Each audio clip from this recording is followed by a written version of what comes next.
Welcome to Access Sportsnet Dodgers. That's right. I am your host for tonight, Jerry Harrison Jr., alongside legend Tim Cates and semi-legend JP Hornshaw. How you guys feeling? I'm doing great, Jerry. You know what? You've played for a lot of teams. You played a lot of positions. You sat in a lot of chairs.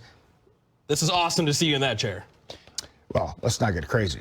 Well, I am actually very relieved because when you came in, my initial reaction is, John, you spent way too long in the tanning booth.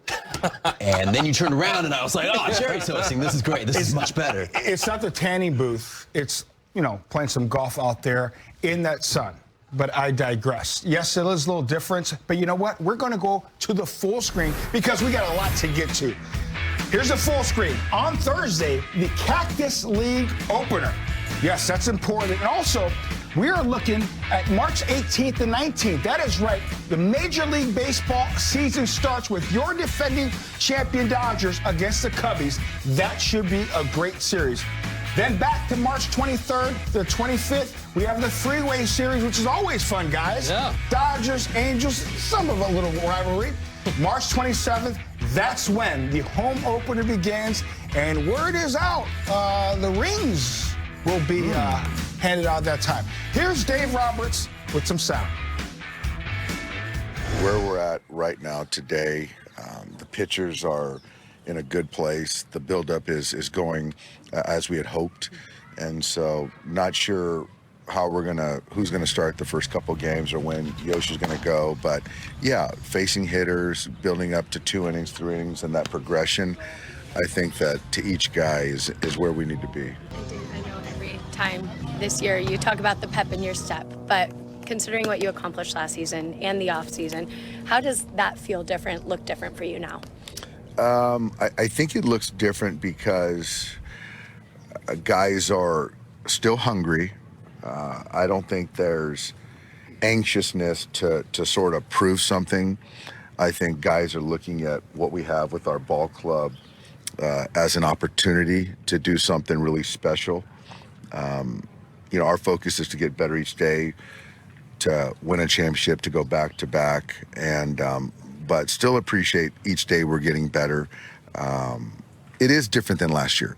I think there's certainly a lot of the same, you know, cast of characters, but there's some infusion of some new guys with some edge, some hunger that want their own hardware. I think that blend, and like earlier on, we were talking that it's a close group already, and that isn't doesn't happen, you know, at every camp. But this is already a close group. We love seeing actual baseball being played. We're gonna have some Cactus League action this Thursday. How excited are you guys?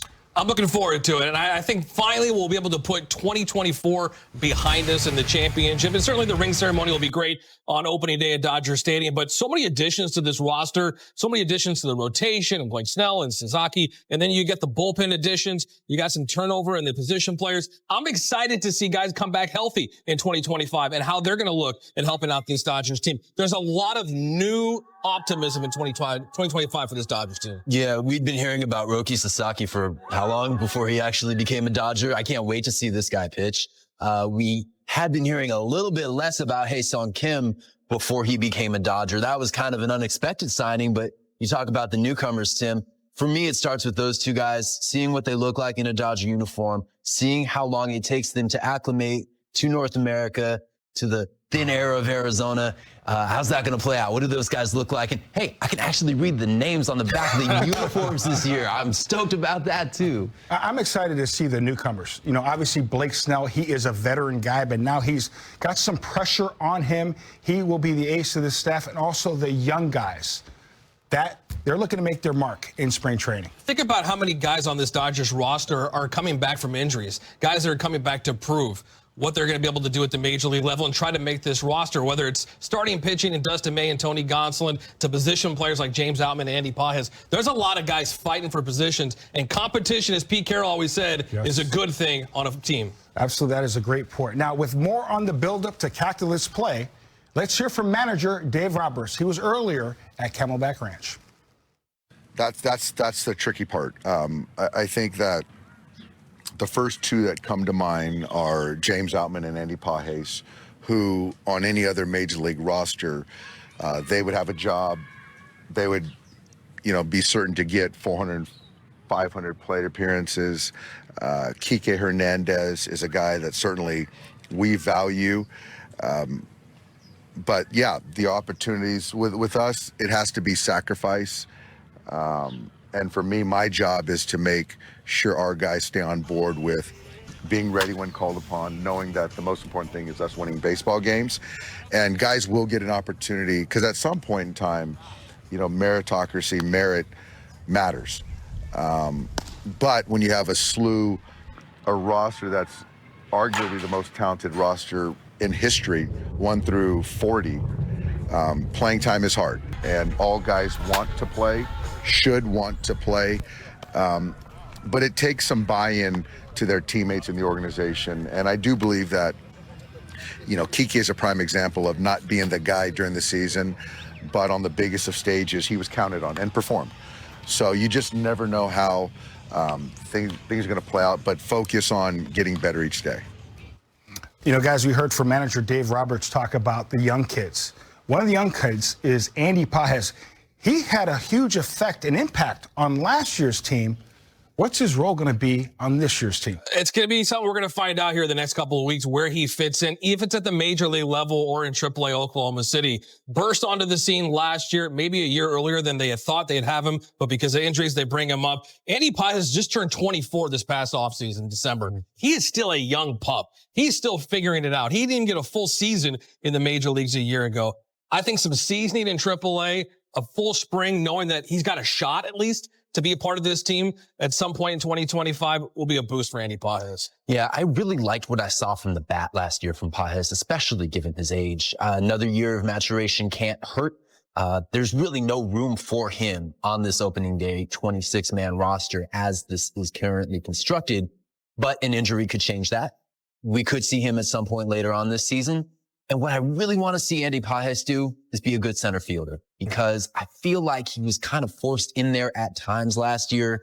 Obviously, James Outman struggled at the beginning of the year. Pages, his back kept him in the big leagues, but can he improve with the glove enough where the Dodgers trust him with critical innings in center field? If you have to move guys around, if you have to move Tommy Edman back to the infield, if Kike Hernandez or Chris Taylor or one of these veterans who has experience in center field is unavailable, can Andy Pages do that? That's what I'm looking for from him this year. One thing that I really was impressed about Andy Pages, when he got back from the second half of last season, he had scattered at-bats. And with those scattered at-bats, he still performed at a high level, especially in the postseason. So, listen, he may not get a whole lot of at-bats to start this season, but we know in this game, injuries happen. So hopefully he makes the most out of these at-bats. Another guy that I'm a little bit concerned about. 2 years ago, guys, he was third in the Rookie of the Year voting, okay? Unfortunately, last year he hit 147. So my question to you, JP, first, you can hit on this. What will be his role this season? It's a lot like Pages in the sense that as currently constructed, there really is no role for him on the opening day 26-man roster. That's okay. What we saw from James Outman last year is a guy who really needs to work on his approach at the plate. It's a beautiful swing when it's in sync and when it's working. We didn't see enough of that last year. We saw plenty of that in 2023. This is a guy who I think at the bare minimum should come in and match right-handed pitching. That was kind of the report on him from scouts coming up. He was more than that. He was a guy who could hit lefty pitching too in 2023. But last year, he really played his way out of the team just by virtue of what he was doing at the plate. I'm not worried about his defense. It's the exact opposite of what I said with Andy Pages. Can he hit major league pitching enough to be a regular for the Dodgers in 2025? That's what I want to see in spring training from James Outman. The physical tools are there. He's got the power. He's got the defense. They're there. We've seen it on full display. Jerry, I think it's between the years with James Outman. I think he just needs to get right. He got sent back to the minor leagues last year, and we didn't see him back until the end of September. It wasn't a part of the postseason run. I think he thought he'd go back to AAA, fine-tune some things, and he'd be back and have a spot at the major league level. He didn't get that opportunity. I think now he needs to come in with a good attitude in camp and fight for a spot. And if he doesn't make it, be ready to go for that first call-up. It's about fighting for his career, not just getting a call-up at some point in the season. Hopefully he finds his footing because certainly he has the talent. Another young player looking for a bounce-back year is Bobby Miller. We'll hear from Bobby on his expectations after a rough second season in the majors. Plus, winning is at an all-time of awesome. Yes, it is awesomeness. Trust me, I know. We'll talk to the players about doing it again. Casey, what's my motivation? Winning. We'll never get tired of celebrating the World Series championship. But for the players, it's time to focus on this season. We talked with the players about it this weekend at Camelback Ranch. It just feels different. Like the new guys, the guys that were here last year, the one that we just won, it just in the past. Yeah. And it feels like everybody now, they want more. And the new guys, they want that bad. And as you said, like everybody was here earlier than they're supposed to be here, just to get everything going, be more ready, more prepared for the season. And you know, it's been special. You know, that's why we stay hungry every year. We understand that there's like a level of greatness that we're trying to chase down, and why not? It's just crazy to, like, you know, people could look at it as arrogance, or the Dodgers are trying to, you know, change the game. We need X, Y, and Z in the game to change so it levels the playing field. It's like, well, why does the rest of the league get to determine where the standard is? Why can't someone continue to push the level of greatness, and instead of like comparison, trying to pull people down to your level? And that's not a knock, again, against the rest of the league, but like that's how we feel, and that's how every team should feel. But like, we actually, like, that's in our DNA. Like, we want to win every year. It's not just a one and done type mentality, and I think, you know, moving forward, like when I saw all the different signings, it was like, all right, we're going for it again. That's what happens. You got, you know, 3 Hall of Famers at the top of the lineup. All they want to do is win. Plus, when you win, it just makes everything better. Winning it fixes all problems. And it's a beautiful thing. So to be able to hear that, see that, and then as we practice and go to work and see how, you know, focused and committed everyone is, it's fun to be a part of. The work that is being put on by the guys and by the organization in the offseason, we see how many free agents we sign, how much talent we got in that clubhouse that is new, that is fresh, that they want to win for the first time.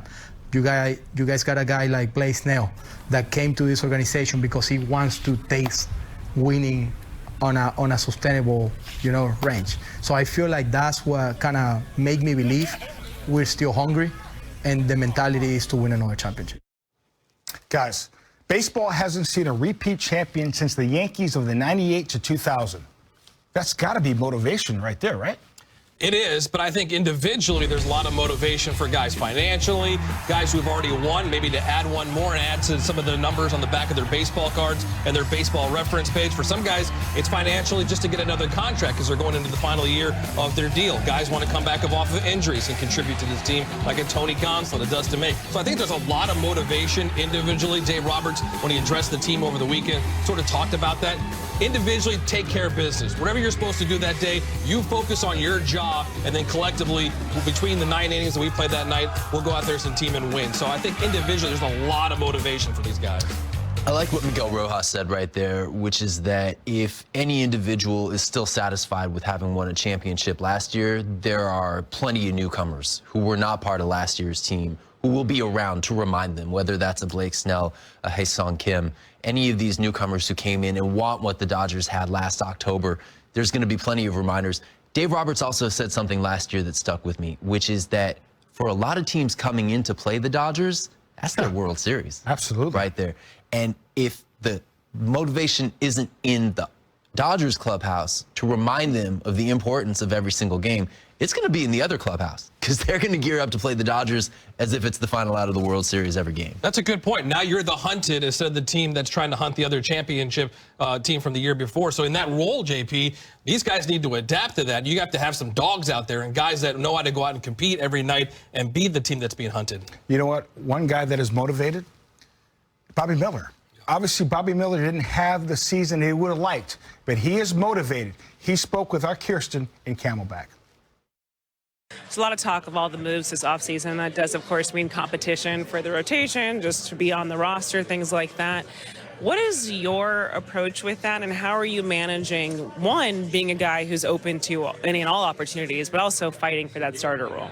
Yeah, no matter how many moves we make or whatever, there's always going to be competition for a spot on the team. Nothing's given, so I'm always going to have to earn what I get. So, but yeah, I've been working super hard to try to earn that spot. But whatever happens, happens. All I know is I'm putting my 100% effort in everything I do every single day to put myself in a good spot, and I feel like I'm in a great spot for that position right now. There's obviously a lot of talent in this room. What has it been like just seeing some of your new teammates, getting to know them, building relationships, especially with someone like Blake Snell? Yeah, he's awesome. We're just kind of getting to know each other right now as friends right now, and but yeah, I'm excited to watching him going and getting more ramped up, and excited to see him face hitters as well. I'm just gonna be paying attention to the guys like that. He told me that he felt that you guys had a lot of just similarities, and he kind of saw himself in you in different ways. Do you feel that, and you see him, just whether it's how he plays the game, whether it's the style, things like that? Yeah, just like you said right there, and he's also another kind of laid-back dude, and a very big competitor, which is the same for me. So yeah, we're just kind of getting to know each other right now. What is the vibe going into 2025? Obviously, there is a very high focus level, but do you feel a different kind of fire amongst this group, looking to achieve something special and going back to back? Yeah, 100%. Obviously that's the main goal, but right now, just focus on day by day, winning each day, focusing and being where your feet are. So, that's all you can do as of now, instead of just looking in the future every single day. So just kind of being where your feet are and taking it day by day. Guys, we just heard Bobby say that nothing is given. He's going to have to earn anything he gets this season. What's his place on this roster? Well, Bobby Miller is one of a handful of pitchers who actually have an option in their contract. They can actually be optioned to the minors. This is not an especially flexible pitching staff. There are a lot of veterans. So Bobby Miller has to give the Dodgers a reason to keep him on their major league staff. That is not going to be easy because this is a very deep pitching staff. In short, Bobby Miller has to show that he is not the pitcher he was last season, and is the pitcher that he was 2 years ago. Because the guy he was last season, command was an issue, consistency was an issue. Sure, you've got an upper 90s fastball, but that alone is not going to get you a job in the major leagues today. That is not going to carry you through. Bobby Miller has to show that he is a complete pitcher. Showed that a lot 2 years ago, but he's got to get back to that form, and maybe being around veterans like Tyler Glasnow, Blake Snell, where he's apparently stationed in that locker room there in Camelback, is going to help. JP, I'm so glad you brought that up. And Tim, I asked this question to you.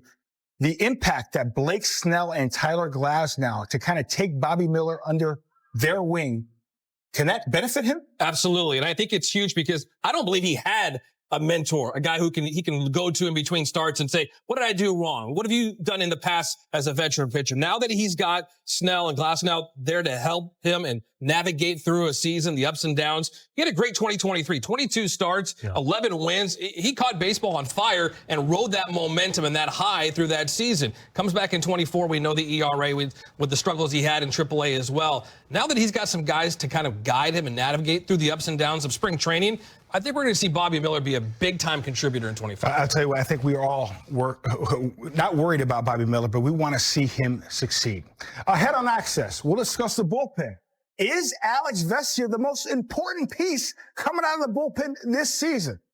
Plus, my spring conversation with Tanner Scott. Let me tell you something. This young man is a flat-out beast.